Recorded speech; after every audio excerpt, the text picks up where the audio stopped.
All right. So I wanted to, every year I find myself at the end of the year, like, okay, plan the new year, right? So let's get ready to plan the new year. And here's the step-by-step instruction manual on how to put together a game plan, how to execute on that game plan. And, I've looked back, I've kept all my annual game plan since 2006, right? So I can go back for almost 20 years, and it's very interesting to be like, oh, so this is what was on my mind, and here's what my net worth was this year, and here's how big my crew was, and here's what was going on with my marriage and pre-kids, and it's interesting to look back at this and see, what was working, what wasn't working, all that other stuff. And so every year I've got something for you guys. And so I didn't want to be redundant, and I didn't want to give the same material. I just want to give you guys just a quick summary of last year. Now, this email right here, you shoot me an email or a text or call me and say, Jamie, can you forward me that? And I'm happy to forward this to you. Okay, so this is what I'm going to reference here. And again, I say I don't want to be redundant. I got a video here. It's 12 minutes long, goal setting quarterly. Okay, so again, I'm not going to talk for 12 minutes on how to do this. I've got two other documents here, Word documents. First one is the document for planning your quarter, two big focuses. This is really what the major focus for 2023 was, is, hey, can you come up with your two big focuses? Big focus one, big focus two for the quarter. One pager, wanted to really make things simple. This was last year. This is what I do. And this is, I do the annual thing. It's a little longer, strategic planning model, real smart stuff here. Got this from Ken Gutnick, a lot of these ideas from Ken, who does this with CEOs of, companies that, do $100 million a year or more. So, got some gold from Ken Gutnick, and I follow this, how to, you've got your strategic model, your vision, mission, values, so on and so forth. Okay, so this is a 4-page thing. This is, again, what I follow every year. Some people, again, that might be too complex. Hey, I want to keep it simple. Great. Let's go to the 1-pager. Big focus one, big focus two. Okay, just to recap. So I'm not sending this to everybody. I'm only going to send this to people that ask for it. So if you're watching the video, you're like, well, heck, send that to me, whether you're a leader, owner, I'm glad to send it to you. So that's just, I'm calling this the year of the Mamba, 2024, the year of the Mamba. Okay, Kobe Bryant year. Maybe I called 2008 the year of the Mamba as well too, but here we are, 2024, it's the year of the Mamba. And I want you to, I'm going to stop sharing. I want you to write down this quote. I usually don't throw action at you guys, but I want you to write this down because I want to give you a thought on what I've observed in 2023. And I've really got 3 quotes, but I want to start off asking you guys to write this down, because the first time I heard this quote, I had to really pause. I went back. I'm like, is this a true statement? But this is a truth bomb from Peter Drucker. Okay. Peter Drucker, the guru. I mean, Stephen Covey learned from this guy. Ken Blanchard learned from this guy. This guy was like the guru before those guys showed up. And he says that managers do things right, leaders do the right things. Okay? Managers do things right, leaders do the right things. So I wanted to, it's almost like a riddle, right? I wanted to ask you guys, I mean, in our ICL business model, are we managers or are we leaders?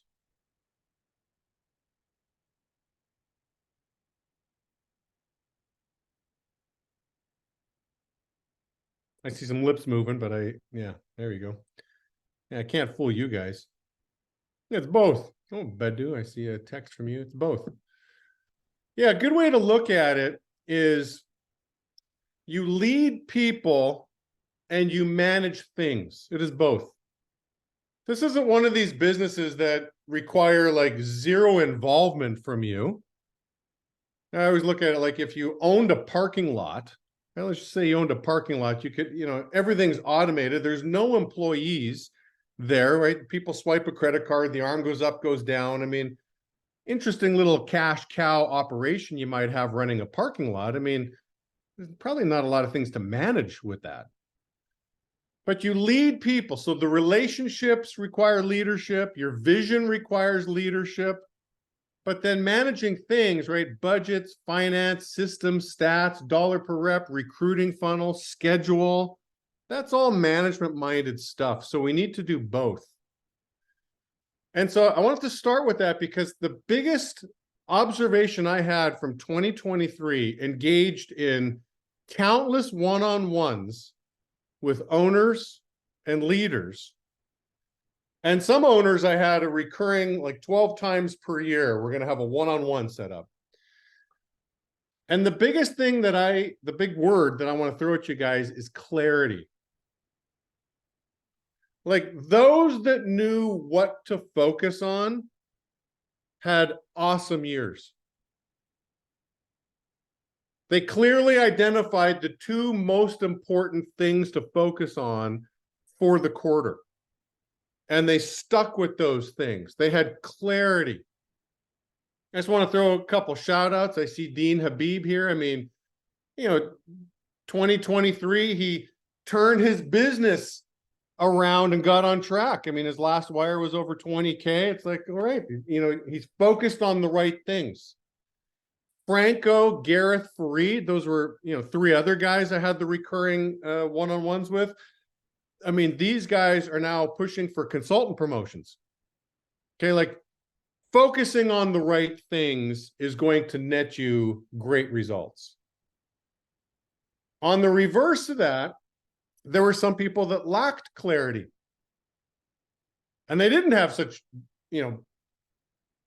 stellar years, I guess you could say, somewhat stagnant.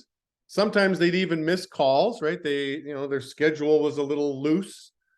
Sometimes some people didn't remember what their focus was till I reminded them, like, hey, last time we talked, your focus was this. Oh, yeah, that was my focus. Like, I guess it's not your focus then. But the key word I keep thinking for 2023 that I'm hoping we can bring into 2024 is clarity. You've got to be clear on what the most important things are. So I love that one pager, like what's your big focus number one, what's your big focus number two, and run with that for a quarter. I don't think you can run with that for a year because your business is going to morph and change too much in a year. But in a quarter, again, I'm thinking of Fareed, I'm thinking of Gareth, I'm thinking of Franco, just those guys in particular. I mean, there's other names I could throw out there too, but they're all doing between $60,000 to over $100,000 a week in production now. I mean, they're in striking distance of a promotion, but, as I come to these one-on-ones, they knew what the focus was. They brought it to my attention. They continued to carry on this baton. All right. Clarity. The other quotes I want to give you, I know you wrote down, managers do things right and leaders do the right things. You already wrote that one down. I want to give you this one as well, too. And again, these are just truth bombs. You can back test it. High achievers crave accountability. I mean, you can think about it in any scenario. Look at sports. I mean, look at the highest achievers. You think they tolerate a lack of accountability? I mean, no way. Like high achievers, people that make things happen, they crave accountability. And I would advise everybody, I'd advise every leader, every owner, every assistant manager, is there somebody in your life you can check in with that you will allow to hold you accountable? I mean, think about it. I always like to tell people, like, if you think like a small business owner, you'll always be a small business owner. If you think like a bigger business owner, you got a chance to become a bigger business owner. But think of the public companies. Are the CEOs of public companies held accountable? Well, for sure. There's a board. You can get fired from your own company. right? So there is accountability. I was telling my kids, I'm like, listen, everybody's accountable to somebody. I mean, the president of the United States is accountable. I mean, me, the voter, you, the voter. I mean, the president's accountable to us. So gravitate. If you're a high achiever, gravitate to accountability. Okay, look for somebody. The question really is frequency. I asked, Jeffrey Moores, I asked again, Gareth, Franco, like, how often are you checking in? And there's some debate on whether it's once a month or once a quarter. I haven't heard anybody say less frequent than once a quarter. And I haven't heard anybody say more frequent than once a month. So I don't think there's a right or wrong answer with frequency, but everybody is checking in. That's a high achiever. They're checking in with somebody. Just don't take the stance of like, well, I'm a business owner. I'm not accountable to anybody. You are accountable. You're accountable to your people. You're accountable to the people that show up every day looking for an opportunity. You want to provide them more. Okay, so that's my second quote. And the third quote I have for you, and then I'm hoping we can open this up, is if you don't put together a quarterly or annual plan, you don't have to necessarily write this down. I just want you to ponder on this. If you don't put together a quarterly or annual plan, but you have the habit of planning weekly, you risk getting to the wrong place faster.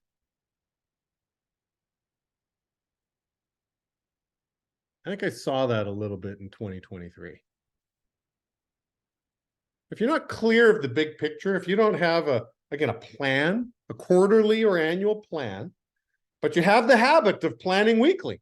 I think everybody has that habit. I think we've drilled this into our people. Like, hey, plan. If you fail to plan, you plan to fail. But if you're not clear of where you're going, you're risking just getting to the wrong place quicker because of your execution of your weekly plan. But your weekly plan's got to be connected to the quarterly or the annual. Okay, begin with the end in mind. It's habit number 2. So any thoughts? I just wanted to, again, maybe this is going to be a short call. Maybe this is just 14 minutes. If you guys have questions, again, I don't want to regurgitate too much that's in that video. If you want to watch that video, go ahead. It's in that email. Got the documents for you. Here's the annual game plan. Here's the one pager for the 2 big focuses. But I got to tell you, I love doing the planning. I've already planned my 2024. I'm extremely motivated on the direction of where we are right now and where we're going. I mean, we experienced a 34% growth last year. I mean, the trajectory of the business is looking fantastic. Reps are making more money than they've ever made. I believe at Keys, we're going to highlight all the reps around the country that made 6 figures or more. I mean, it's a different business today. But I really hope everybody gets that mojo and everybody, gets to experience the joys of running a high-performing ICL and the benefits that come from promoting owners' bonuses. I mean, we talked about this last week. I mean, Brendan Fulkerson broke there's one more record he broke. Highest wire, 162 grand.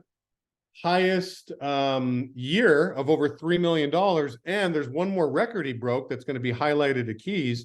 He's about to get the largest promoting owner bonus ever. So I was like, oh, geez, 3 records in 1 year. Good job, Mr. Fulkerson. So again, I just want you guys to experience how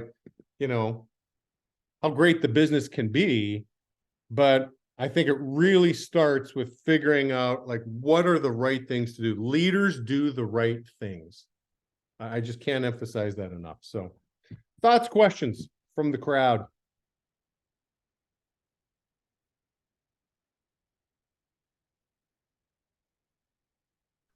Yeah, I got a question, Jamie. What's an example that you see where someone might get caught up trying to do something right instead of doing the right thing? Is there anything that sticks out to you?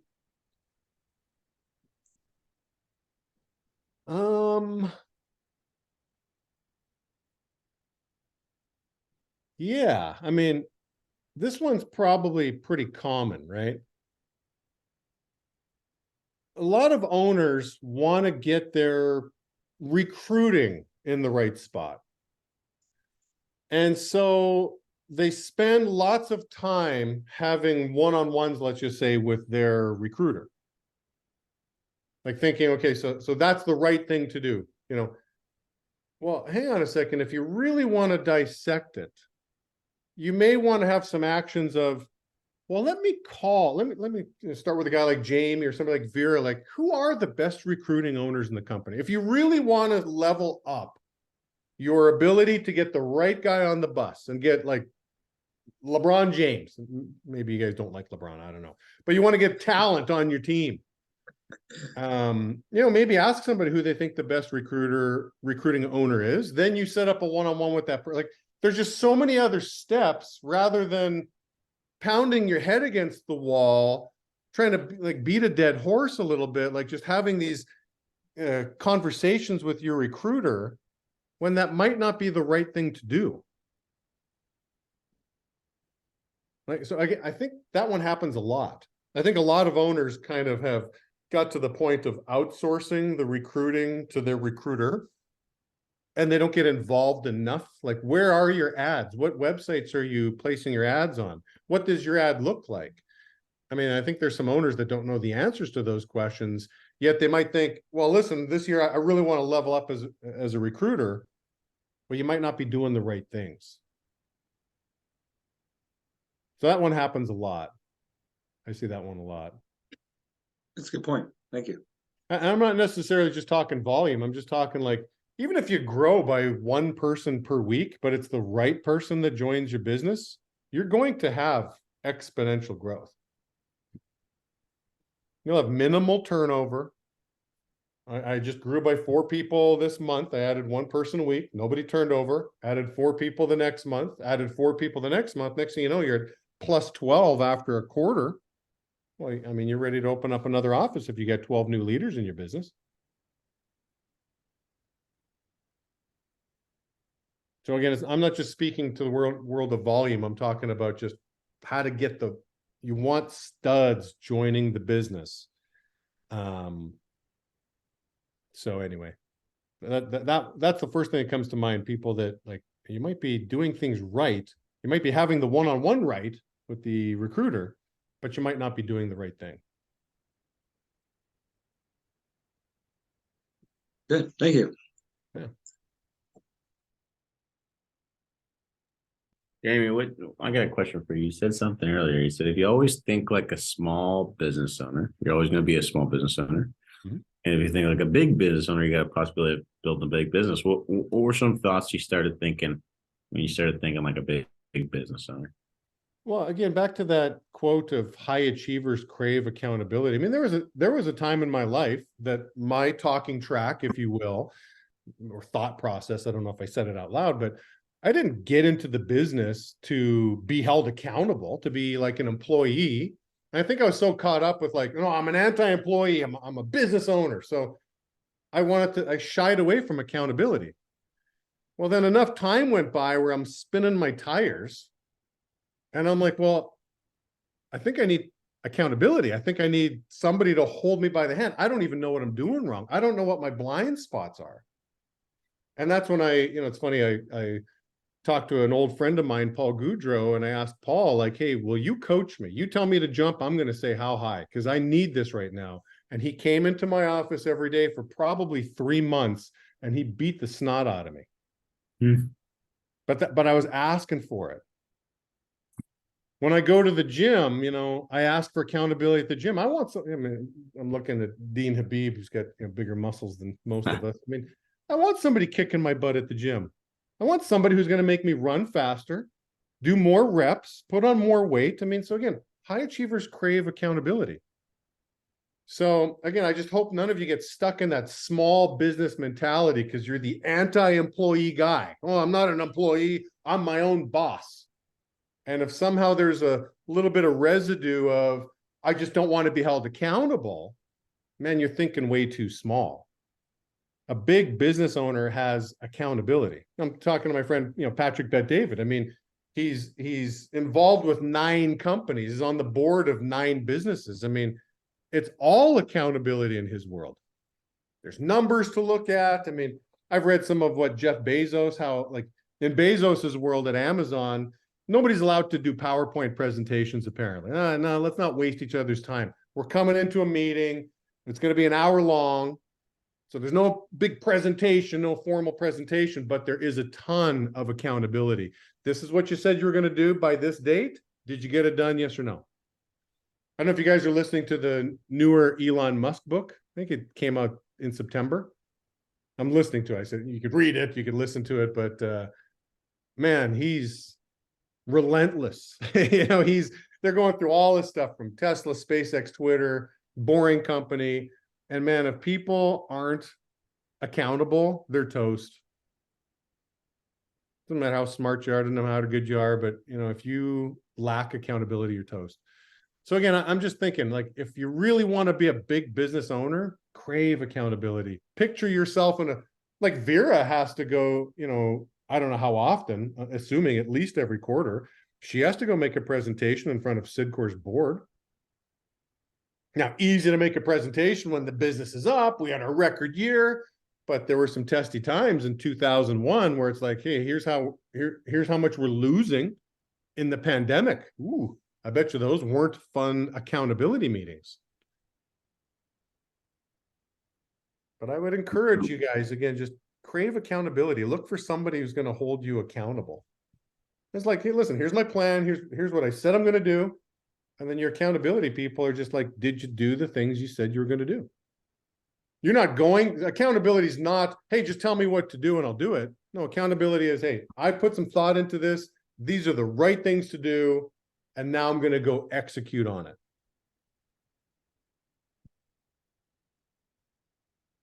That's big business owner. Awesome. Thanks.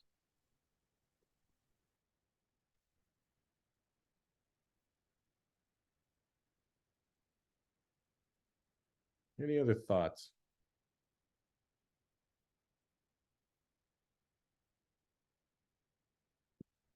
Okay, well, I'll just finish with a little monologue here then. So again, we're walking into 2024. Record-breaking year. I believe we will have produced over $320 million in revenue. It's our best year we've ever had. Dollar per rep is better than it's ever been, which, I mean, to me, that's the number one statistic to look at. How well is the field doing? It's doing better than it's ever done. Not good enough. I mean, when every rep is making $1,000 or more per week, I think I can actually breathe better. I'll have a better heartbeat kind of thing. I mean, that's to me is the goal.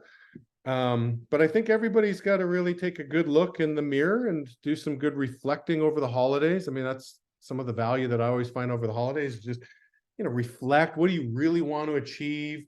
Put the pen to paper, come up with a plan and stick with it. Again, if you're sticking with what the focuses should be per quarter, it's not going to change a lot. Again, I'm looking at you, Dean. I mean, every month you and I had a call, and like every quarter you had two big focuses, and then, okay, quarter two, let's shift it up a little bit. And it was a beautiful evolution that turned your business into a position where you're about to become a promoting owner in 2024. And then some. I mean, I know you've got grand goals, but you're doing it. You're talking the talk and you're walking the walk. And so, I really hope you guys find value in that exercise. New year, you're starting fresh. You should have great recruiting coming out of the doors in January. Lots of great people. I mean, I really think, this is something I hear all across the country. The quality of the candidate is the best it's ever been. I mean, we're recruiting some great people, and I would expect that to keep coming. I was talking to Rose. I mean, Rose does a lot of you guys recruiting. She says a lot of those people in the gig economy, they're all hustling gigs, Uber drivers, whatever. A lot of those guys are, because it's so oversaturated, they're looking for some stability. They're looking for a place they can grow and kind of get out of the gig economy. So kind of interesting to see this shift happening, how it's affecting our business. But I wish you guys a Merry Christmas. I wish you guys an awesome holiday season, obviously, and just a fantastic 2024, the year of the Mamba. And I look forward. I know a lot of you guys are coming to California for org events. I look forward to seeing you guys real soon.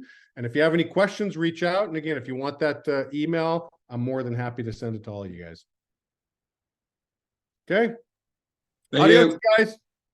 Thank you.